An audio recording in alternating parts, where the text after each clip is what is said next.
Welcome to day 75, GC365. I'm Cami Barker, and I'm the logistics director here for the Mill Creek campus. And this is my mother-in-law. And I'm Nancy Barker. Yes. And I come to church here every day. Yes, you or do. Every Sunday, every day, actually.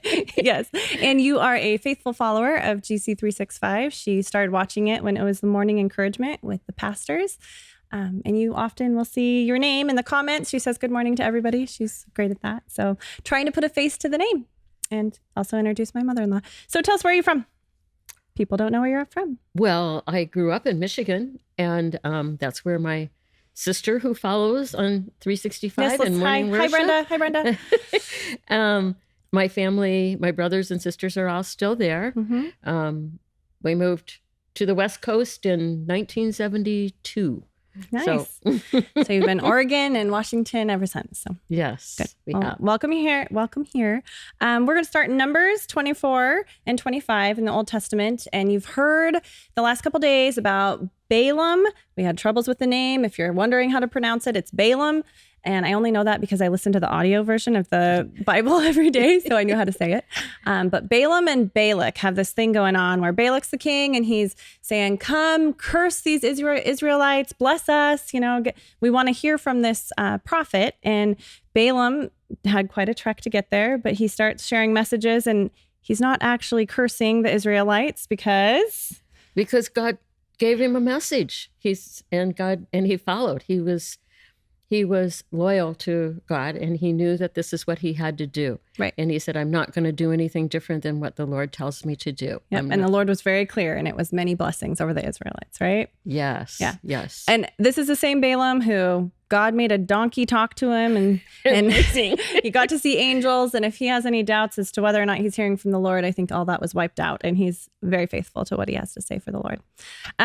So Balak gets really mad, and this is, I found it really funny because he claps his hand and he yells, get out of here, go home, I don't want you here. If you're going to say those things, out with you, right? Right. If you're not going to curse these people that I've asked you to, then get out. I'm done with you. Right. It kind of makes me think of a 3-year-old. Get out of my sandbox. I'm not your friend anymore. I don't want to play with you. Right? Yeah. Yeah. It was interesting to me. But what I found the most interesting is that when Balaam is talking, and at least he didn't do this in the previous chapters, he only did this in chapter 24, he introduces himself. And I think it's a beautiful thing. He says, this is the message of Balaam, son of Beor. So this is Balaam talking. He's introducing himself as the son of Beor, the message of the man whose eyes see clearly, the message of one who hears the words of God, who sees a vision from the Almighty, who bows down with eyes wide open. These are not things I typically say about myself. But yet, if I were to be a messenger from the Lord, I would want to say all these things. But is it kind of odd that he's saying it about himself? No one's introducing him. He's introducing himself this way. Yes. And I think it gives him strength. Yeah. I think it gives him strength to carry through with the message that God has given him. That makes sense.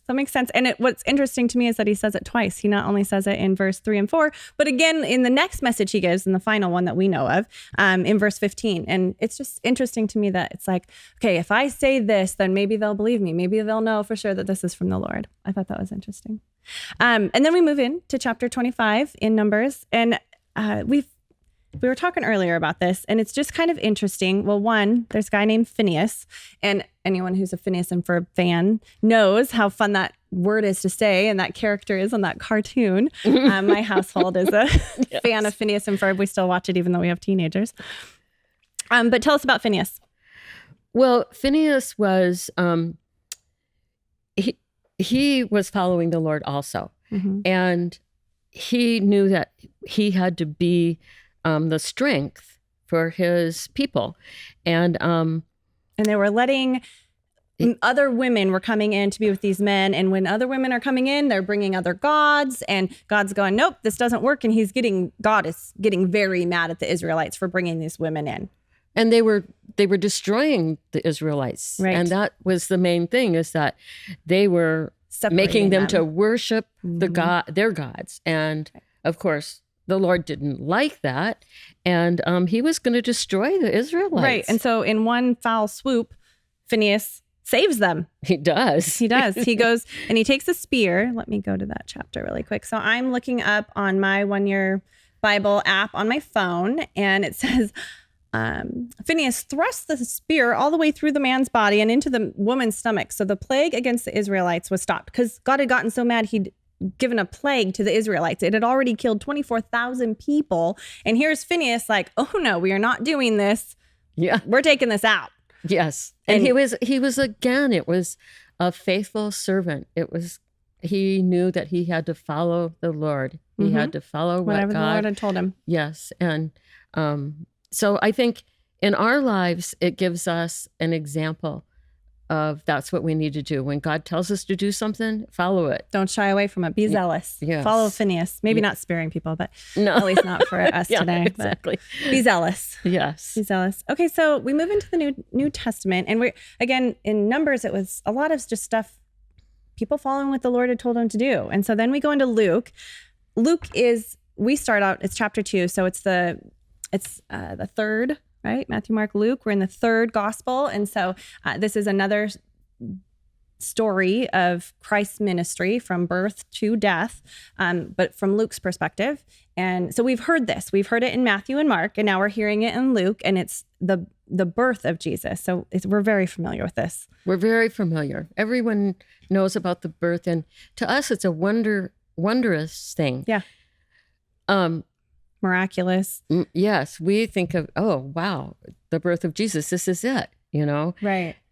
So when we were talking about this earlier, you had a perspective. When you read this particular version, you had Mary's perspective in mind. You saw it through her eyes. So walk us through it a little. Well, Mary had to be, she was a young lady. She was in love with Joseph. Her plan was that they were going to be married. And suddenly she gets this message that she's going to give birth to this baby. Mm-hmm. And so here she is pregnant, and they have to travel, Right. Pregnant on a donkey. I don't know what that sounds like very much fun. No. And here she was traveling, and then she has this baby. Now, she knows that she heard that this baby is special, but she doesn't have any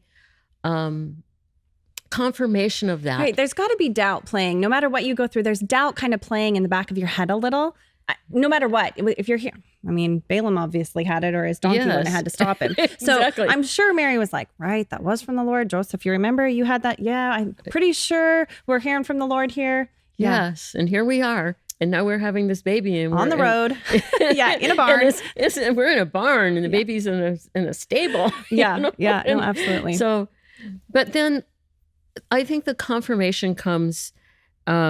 First with the shepherds, right? The shepherds come in. The shepherds. The confirmation is the shepherds are out in their field, and these heavenly hosts come. Yeah. And they're singing, "Glory to God in the highest heaven, and peace on earth to those whom God is pleased." And when they returned to heaven, the shepherds looked at each other and they said, "Whoa, how excited you are when you get some good news. Right. Okay, let's go to Bethlehem. Let's go see this baby. Okay. Let's go see what's happened there." And this makes me laugh, because can't you see the shepherds out in the fields? They're dirty, they're stinky. They've been pushing sheep around for a while. And so, hey, let's just leave these sheep here for a little while, and let's go check out this baby. It just is kind of out of the norm, right? Yeah. Oh, yeah. They were so excited. So they show up to Mary, and she's like, "Oh, hi." But I think smelly shepherds.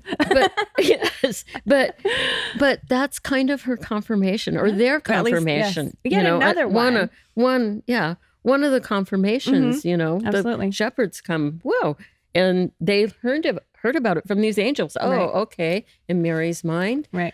Whoa, Mary and Joseph this is really true. So then moving on, they go to, dedicate him at the temple, and they meet Simeon, and Simeon is yet another confirmation, which I don't know if you linked this, but this was the verses that we went off of this last Christmas 2020. And Dan preached through how Simeon received, and he knew that this was the king. He's like, yeah, I can die now. I've met the king, just like you've promised me. And this is going to be the one who saves the nations. But he finishes, and he says that Simeon blesses them. And he said, specifically to Mary, so again on Mary's perspective, he says, this child is destined to cause many in Israel to fall and many others to rise. He has been sent as a sign from God, but many will oppose him, which as a mother, that makes me like, someone's going to oppose my child. You want to protect your child, right? You're holding this tiny little baby. Yes. He has been sent as a sign from God. Many will oppose him. As a result, the deepest thoughts of many hearts will be revealed, which is cool, and a sword will pierce your very soul. How does a mom take that? And how would you feel? Wait a minute, this is the most blessed baby. Right. And now you're telling me that a sword is going to pierce my soul. And is it my soul? Is it everyone's soul? It's just, it's kind of heavy. And I don't actually know what to do with that. I just really, as you started talking about Mary's perspective, it's like, oh yeah, that would be hard for a mother to take. She's got to be a strong woman. Yes. Yeah. And she has to have very much faith and trust. Yeah. Yes, absolutely. Okay, moving on into Psalms. Psalms 59. And I've said this before, there's a lot of anger David has towards his enemies. Yes. But you pointed out that it starts and finishes in a great way. Did you want to talk about that at all? Well, first of all, the very first verse, rescue me from my enemies, God, protect me from those who have come to destroy me. Mm-hmm. He knows that he can go to the Lord and that God is going to protect him.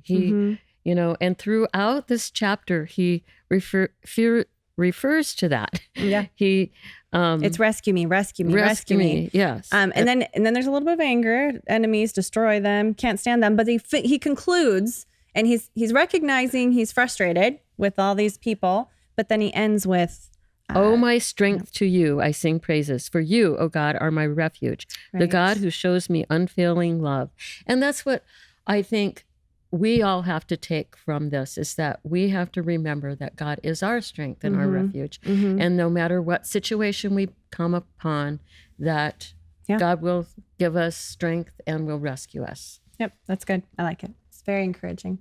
And then in Proverbs, we read through this, and at first you were like, I don't know. I don't have anything out of this. It's Proverbs 11:14. Without wise leadership, a nation falls. There is safety in having many advisors. And my first thought when I heard that was at 6 o'clock. So a while back, November-ish, it was probably before elections. It was a while before elections, political things. Yeah, because I talked to you about it. Yeah. A lot of political things were going on. And somebody from here at church had told me, Cami, don't you know about the 6 p.m. prayer? And I'm like, no, what? And she said that every night at 6 o'clock, pray for our nation. And it was really just a petition for Christians to just be seeking Lord's wisdom and praying for our nations and covering our nation in prayer and protection. And I started doing that. I have an alarm that goes off every night at 6 o'clock. And whoever's with me, I just say, all right, we're going to pray for our leaders right here, right now. President, government, everybody, whoever's leaders in my life, we pray for them. And you started doing it. I did. I had a friend who sent me a message on Facebook that wanted me to do that too. Yeah. She lives in Tennessee, and she sent me this message. And so I did it for a while, but I didn't set my alarm. So, so it kind of faded away. Yeah. But Cami brought me back to that, and I plan on doing that. That's good. I did the last 2 nights ever since we talked. Yeah. And I still haven't set my alarm though, so I've got to do that. I know, the alarm on the phone. I live by my alarms though. It's just my personality. But I think it's something that we need to remember, no matter who our leaders are, it doesn't matter whether we're for them or against them, that's what our petition is. We are to pray for them and for our nation and for our government, wherever. And for our leaders to have good counsel. That's what this is about. The safety in having many advisors. No one person should be making any calls. It's got to be a council. So good? Yes, I think so. Well, thank you for joining me today, Nancy. Thank you for joining us. Leave comments. She's going to be on and talking to you every day. So feel free to do that. We'd love to hear from you. And like, follow, subscribe, all of that. Thank you and have a great day. Have a great day.